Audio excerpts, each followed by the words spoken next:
welcome back to Live and Breathe Horses.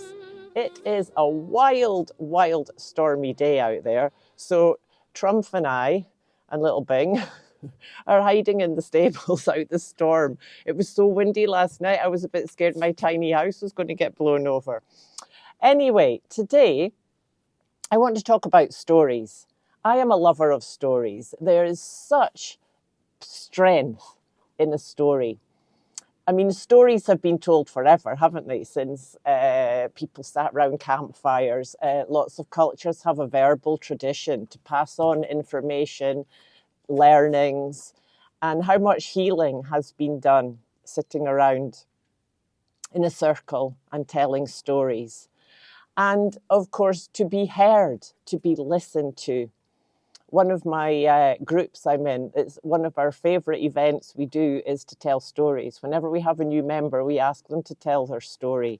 And it's an amazing strength and bonding that comes up when your story is heard and actually listened to and believed. And that is one of the things I really love about the whole story thing as well, because it's the same as our horses. They also have their stories and to be heard and listened to and believed. That's why I love the give horses a voice thing, because so often people just don't listen to them. And even if they do listen a bit and see what's going on with the horse, they don't believe them. They say, oh, he's being silly. Oh, he's just making it up. Well, they don't do that. So I went on to thinking more about stories, and I remembered Nuno, one of my heroes, from my favourite ever book, Reflections on Equestrian Art. I've had so many of these books because I'm always giving them away. Anyway, I remembered the last paragraph in the book, which says, talking about equestrian art, sadly enough, this art is fugitive. As once the horse is dead, nothing, not even films, can reproduce the sensation felt when the horse is seen in movement. Death eradicates all the work of the artist, unlike musical scores or paintings, which live on to lend immortality to their creator. After the horse is no more, only those who have admired him keep a remembrance of his qualities in their hearts, which is gradually effaced by time. And others who have not seen him know him only by numerated tales recounted and sometimes embroidered by those who have truly loved him. So I thought, let's tell the stories. Triumphal, and there's so many horses I've known that have been and gone and have taught me so much. I mean, Triumphos taught so much to so many. So let's do the stories. I'm going to tell stories from my horses. We're going to start a whole new playlist here on the channel for the stories. And if anybody has a story of a horse they would like to tell, I would love to put it on here.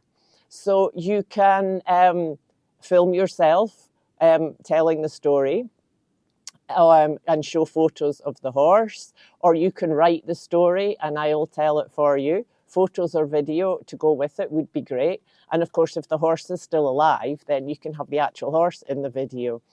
But they need remembering. And there is such a strength in it, you know, it's the being believed. We used to say that, you know, you can't see how someone feels or know what's going on until you've walked in their shoes. It's not possible to walk in someone's shoes, is it? Their life experience is completely different. So like I said before, it's listening and the power of being heard and being believed. And that's what I would love for our horses. So come on, people, let's tell their stories. I'm going to start with Triumpho's story, which we will do some on here and go into more deeply over in Patreon, if you'd like to join us over there also. And I'm really looking forward to this. It's going to be such fun to remember and honour so many horses that have been through our lives and helped so many people. And their memories, need to be honoured and kept alive. So let's do that through the strength of story. I'm going to go on and finish my marking out now before the rain starts. It's wild out there. Thank you for joining us today. Hey Trump, story time. See you next time.